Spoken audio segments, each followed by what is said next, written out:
This is Mark Gunn Media. Hey! Welcome to Gunshots Straight from the Hip. I'm your host, Mark Gunn. The views expressed on this program are those of the host and guests and not necessarily reflective of anyone or any entity associated with this broadcast. The Gunshots Straight from the Hip. My name is Mark Gunn. This episode, we're going to be taking a look at the black athlete and mental health. Well, as you know, Simone Biles has removed herself from the Olympic Games, citing mental health issues. But she's not the first athlete to do that. As a matter of fact, not more than a month ago, tennis superstar Naomi Osaka withdrew from the French Open. She incurred a $15,000 fine, and she also cited mental health issues. Here's how that went down. Assertive on the court. That is crushing. And off. When Naomi Osaka made it clear she wasn't in the mental headspace to do press at the French Open, it hit her with a fine. $15,000 and threatened to slap her down with sanctions. Today, tennis's number 2 packed up her racket from one of the sport's most prestigious events. Writing on Twitter, "The truth is, I have had long bouts of depression since the U.S. Open in 2018, and I have had a really hard time coping with that," adding she will take some time away from the court. One of its biggest draws now gone.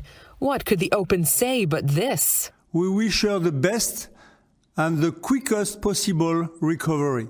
A warmer reaction from Osaka's idol, Serena Williams. I feel for Naomi. I feel like I wish I could give her a hug because I know what it's like. No word on whether the organization will reconsider its fine, but this sports psychology consultant says she did the right thing. We should be applauding Naomi and seeing what we can do to support her. I hope that this starts to change the language and change people's minds. It's not the first time Osaka refused to play. In August, she walked away from a match, so the spotlight remained on Jacob Blake, shot and paralyzed by Wisconsin police, tweeting at the time, "Before I am an athlete, I am a black woman."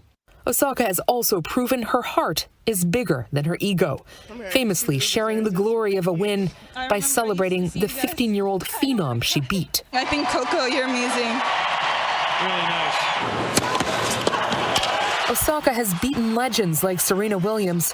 Perhaps the Grand Slam's attitude toward the mental health of its players will be next. As in the case of Simone Biles, she has been through a hell of a lot. Not only is the pressure to compete and be the best is something that she's always dealt with, but she's also a survivor of sexual abuse by her own team doctors. That's a whole story in and of itself. So the fact that she withdrew from the games caused a whole lot of people to be upset, as if she was competing for them. Some of the remarks that you hear on social media was, well, she shouldn't let America down, or there's a spot that should have gone to another athlete, or she's a quitter, when nothing could be further from the truth. Self-awareness is a very big part of being a pro athlete, and she kind of knew something was wrong when she was competing the other day. Olympic gold medalist Lori Hernandez explains. Yeah, so from what it looks like, Simone is supposed to do an Amanar, which is a Yurchenko 2.5. So from when her hands leave the table and when she lands, she does a 2.5 twist. She does a 1.5. So basically, A, that's crazy. B, we're watching it slowed down now. The reason why I know that she did a 1.5, I know for those watching, you may not understand what that looks like. You may say, like, it looks like she did a 2.5. This is a 1.5. We can tell that she gets lost in the air. She is twisting here. So right now she does a half. Okay. She's going. She finishes. This is the full, right? Full. And she opens up. And you see her head looking to the right. She's twisting to the right. It looked like she wanted to keep twisting, but had opened up and gotten lost in the air.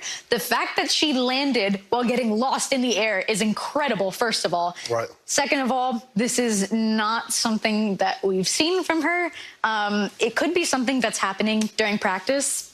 Shortly after withdrawing, Simone had a press conference with the rest of her team and explained her actions this way.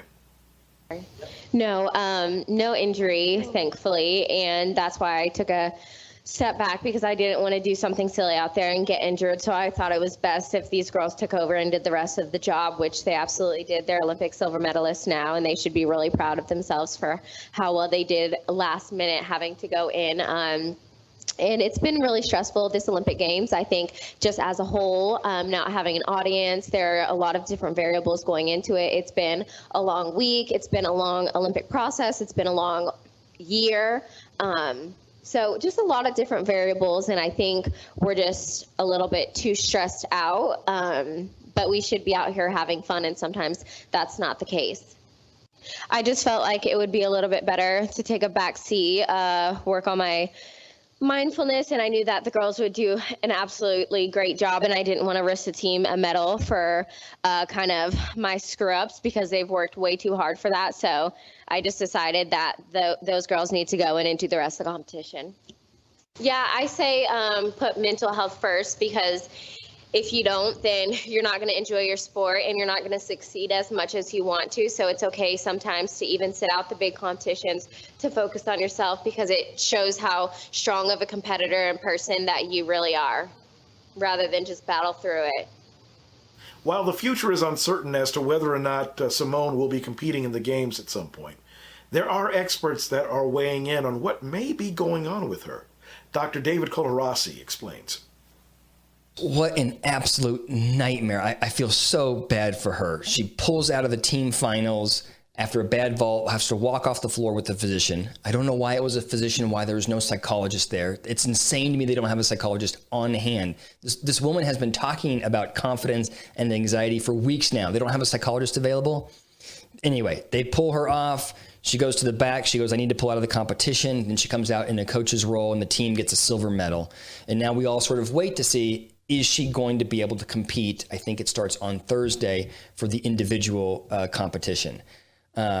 It's what a blow. So apparently they're going to get her a psychologist, a sports psychologist, between now and Thursday. So I wanted to talk about what I think is happening with Simone, and likely what the intervention will be from a psychologist. So what happened to her? I think it was a full-on panic attack. I can't imagine any other reason why she would have underperformed the way that she did, and then also pulled herself out of the entire competition.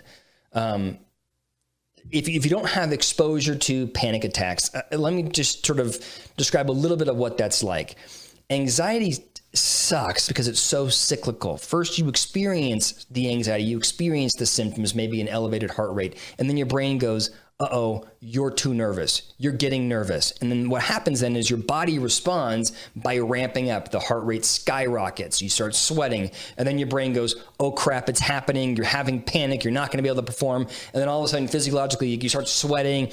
The heart rate's out of control. Now the blood pressure, you can't think clearly, right? It's this cyclical process, and you just can't get out of it. I think that happened to her on that vault, and she goes, I got to pull out.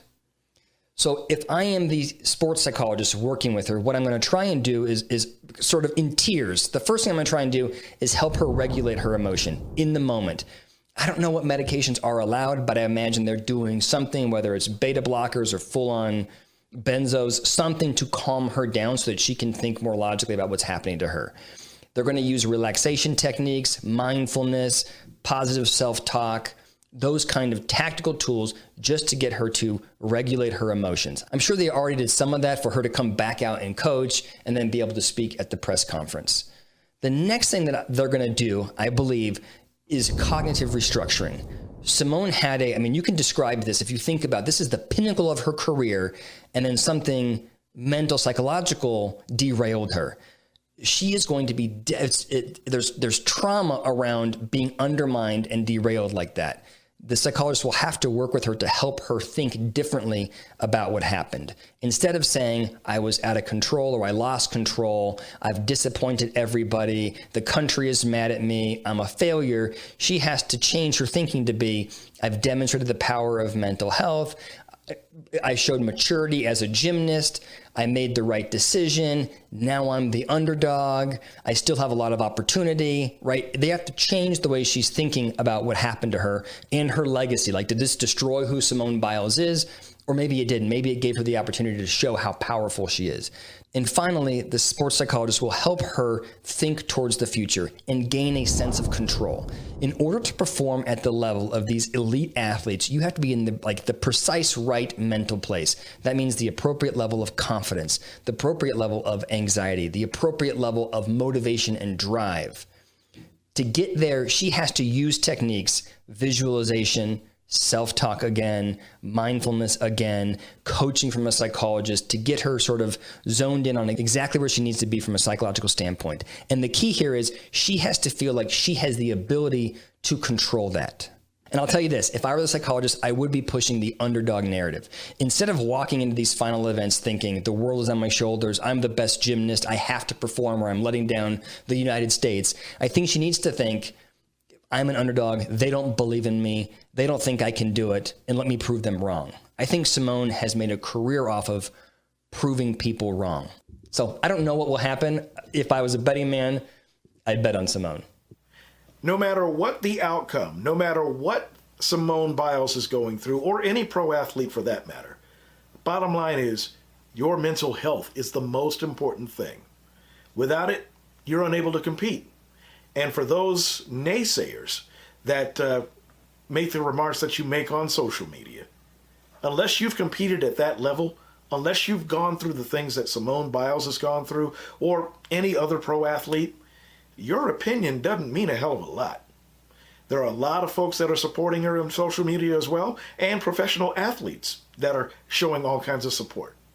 So Simone needs to take all the time that she has to get herself right, so that she won't be a detriment to herself or to her teammates. She is doing what is responsible, especially in a team sport. So we're pulling for you. And if you or anybody else is dealing with any sort of mental issue, take advantage of the resources that are out there. There is help. And this is becoming a bigger issue, especially for Black Americans. So Simone, our best to you. Here's hoping that you get better soon. Coming up, we're going to take another look at mental health trauma, except this happened at the United States Capitol on January 6th, right after this. This is Mark on Media. Hit it!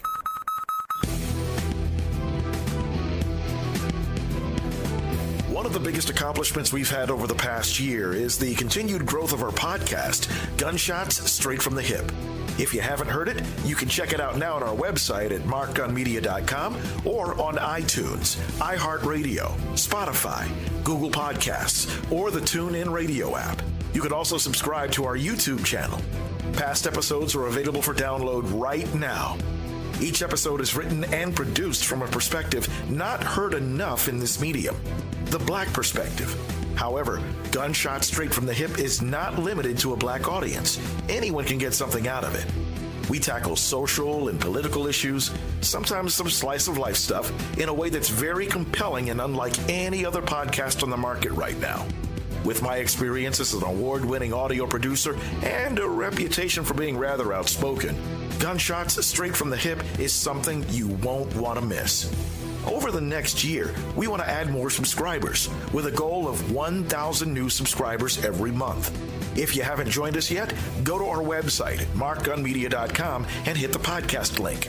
You could also subscribe wherever you get your podcasts. If you're already with us, thank you. We just ask that you turn your friends and family on to us. Remember, we have a goal of 1,000 new subscribers every month, and we can't do it without your support. That's Gunshots Straight from the Hip, available right now at markgunmedia.com, iTunes, iHeartRadio, Spotify, Google Podcasts, or the TuneIn Radio app. You can also subscribe to our YouTube channel. Thank you. Mark on Media. No hype, no hoopla, just damn good work. This is Mark on Media.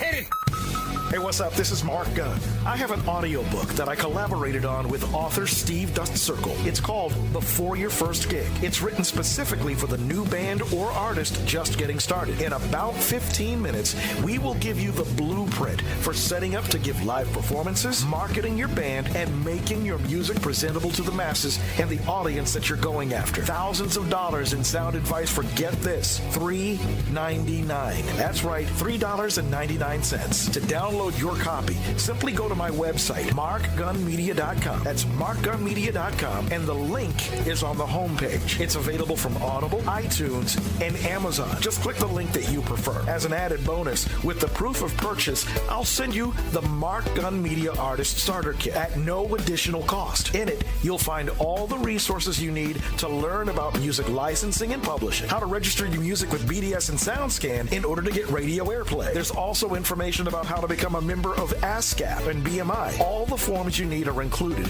And finally, the relationship between music and money, how you can cash in. Once you've downloaded your copy of Before Your First Gig, send me an email confirmation by going once again to the website, markgunmedia.com, and hit the Contact Us link. Just give me the name of one of the chapters you heard and any feedback about the book that you may have, and I will send you that Artist Starter Kit. Thousands of dollars worth of information for just under $4. You won't find this anywhere else. Remember, go to markgunmedia.com and download Before Your First Gig from the link on the homepage. Reach out with your proof of purchase by giving me the name of one of the chapters you heard, and the Mark Gunn Media Artist Starter Kit is yours at no additional cost.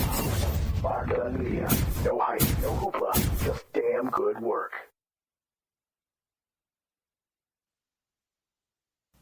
Welcome back to Gunshot Straight from the Hip. My name is Mark Gunn. This episode, we're taking a look at mental health and the black athlete. We told you about the ongoing saga with Simone Biles, who has removed herself from the Olympics, citing mental health issues. Given everything that she's gone through, sexual abuse, pressure to compete in the whole 9 yards, she's totally entitled to take the time she needs to get better. But now I want to take a look at another mental health issue. This time it's for Capitol Police officers that survived the domestic terror attack of January 6th in Washington, D.C. This week, a select subcommittee investigating the insurrection held its first testimony. 4 Capitol Police officers testified. Here's how some of that went. I reported for duty at the Capitol as usual early on the morning of January 6th. We understood that the vote to certify President Biden's election would be taking place that day, and protests might occur outside the Capitol. But we expected any demonstrations to be peaceful expressions of First Amendment freedoms, just like the scores of demonstrations we had observed for many years. After roll call, I took my overwatch post on the east front of the Capitol, standing on the steps that led up to the Senate chamber. As the morning progressed, I did not see or hear anything that gave me cause for alarm. But around 10:56 a.m., I received a text message from a friend forwarding a screenshot of what appeared to be the potential plan of action, very different from a peaceful demonstration. The screenshot bore the caption, January 6th, Rally Point, Lincoln Park, and said the objective was the Capitol. It said, amongst other things, that Trump has given us marching orders and to keep your guns hidden. It urged people to bring your trauma kits and gas mask, to link up early in the day in 6 to 12-man teams. It indicated there would be time to arm up. Seeing that message caused me concern. To be sure, looking back now, it seemed to foreshadow what happened later. At the time, though, we had not received any threat warnings from our chain of command. I had no independent reason to believe that violence was headed our way. As the morning progressed and the crowd of protesters began to swell on the east side of the Capitol, many displaying Trump flags, the crowd was chanting slogans like, "Stop the steal," and "We want Trump." But demonstration was still being conducted in a peaceful manner. Early that afternoon, Capitol Police Dispatch advised all units over the radio that we had an active 10100 at the Republican National Committee nearby. 10100 is police code for a suspicious package, such as a potential bomb. That radio dispatch got my attention, and I started to get more nervous and worried, especially because the crowds on the east front of the Capitol were continuing to grow. Around the same time, I started receiving reports on the radio about large crowd movements around the Capitol, coming from the direction of the ellipse to both the west and east fronts of the Capitol.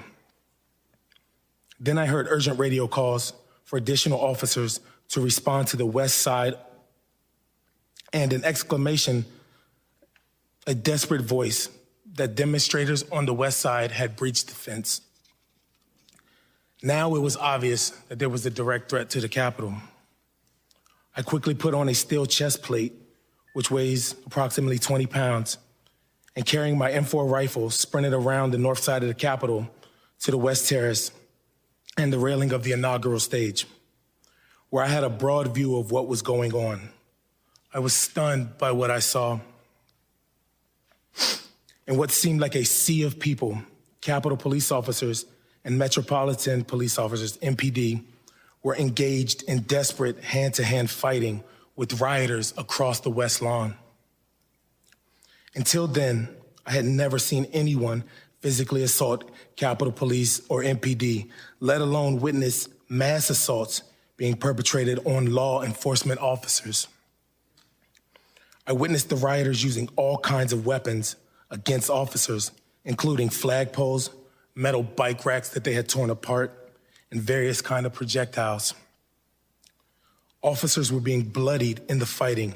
Many were screaming, and many were blinded and coughing from chemical irritants being sprayed in their faces. I gave decontamination aid to as many officers as I could, flushing their eyes with water to dilute the chemical irritants. Soon thereafter, I heard, "Attention all units, the Capitol has been breached," and that rioters were in various places inside the building. At that point, I rushed into the Capitol with another officer, going first to the basement on the Senate side, where I'd heard an MPD officer needed a defibrillator. After returning outside to the West Terrace to assist officers, I went back into the Capitol and up the stairs towards the crypt. There I saw rioters who had invaded the Capitol carrying a Confederate flag, a red MAGA flag, and a "Don't Tread on Me" flag. I decided to stand my ground there to prevent any rioters from heading down the stairs to the Lower West Terrace entrance, because that's where officers were getting decontamination aid and were particularly vulnerable. At the top of the stairs, I confronted a group of insurrectionists, warning them do not go down those steps. One of them shouted, "Keep moving, patriots." Another displayed what looked like a law enforcement badge and told me, "We're doing this for you." One of the invaders approached me like he was going to try to get past me and head down the stairs. I hit him, knocking him down. After getting relieved by other officers in the crypt, I took off running upstairs towards the speaker's lobby and helped a plainclothes officer who was getting hassled by insurrectionists. Some of them were dressed like members of a militia group, wearing tactical vests, cargo pants, and body armor. I was physically exhausted, and it was hard to breathe and to see because of all the chemical spray in the air. More and more insurrectionists were pouring into the area by the speaker's lobby near the rotunda, and some wearing MAGA hats and shirts that said Trump 2020. I told them to just leave the Capitol, and in response they yelled, "No, man, this is our house. President Trump invited us here. We're here to stop the steal. Joe Biden is not the president. Nobody voted for Joe Biden." I'm a law enforcement officer, and I do my best to keep politics out of my job. But in this circumstance, I responded, "Well, I voted for Joe Biden. Does my vote not count?" Am I nobody? That prompted a torrent of racial epithets.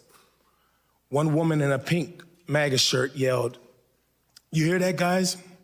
This voted for Joe Biden." No one had ever called me a while wearing the uniform of a Capitol Police officer. In the days following the attempted insurrection, other Black officers shared with me their own stories of racial abuse on January 6th. One officer told me he had never, and in his entire 40 years of life, been called a to his face, and that streak ended on January 6th. So you've seen the testimony, you've heard the testimony, and as it continues, hopefully we'll get more answers about what happened on January 6th, and we can take steps to make sure that it never happens again. Meanwhile, you still have to be concerned for the mental health of those officers that survived that day. You heard how serious it was. And especially for officers of color, there's an added dimension of racism that was on clear display. I don't care who you are. When you're called nigger, it hits you totally different. And that's a psychic trauma that's well over 400 years in the making. So while the investigation continues, we want to get more answers, and we want to hold everybody that was involved accountable. Everybody from the lowest knucklehead off the street to the highest elected official. Doesn't matter who they are. While I'm not the most patriotic guy on the planet, I do understand that democracy is the way that this government is supposed to work. But when you storm the Capitol, when you commit an act of domestic terrorism, you need to be treated like the terrorist that you are. So hopefully there are going to be lengthy prison sentences for a lot of folks coming down the pike. And we also hope that those officers and anybody else that was traumatized by that event will heal. And they will in time. Coming up next week, who knows? Everything is jumping off at such a rapid pace. COVID-19 starting to make more headlines. We could be going back to wearing masks if you're not careful. So we may be talking about that next week. However, if you want to leave your feedback about this episode or any other, you're more than welcome to do that. Get a hold of us at mark@markgunmedia.com, and you can check out past episodes of this podcast anywhere that you get your podcast. You can also check out my website, markgunmedia.com, for more information. Thank you for watching. Thank you for listening. We'll see you next week. This is Mark Gunn Media. Hit it! This is Mark Gunn, and for more information about the multimedia services we offer, log on to our website at www.markgunmedia.com. That's markgunmedia.com. Mark Gunn Media. No hype, no hoopla, just damn good work.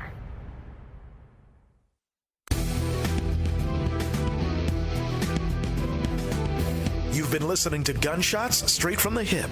The views expressed are those of the host and guests and not reflective of any business entity or anyone associated with this broadcast. If you have any comments or want more information on how to be a sponsor, log on to our website at markgunmedia.com or call us at 502-407-0283. That's 502-407-0283. Thank you for listening. Mark Gunn Media. No hype, no hoopla, just damn good work.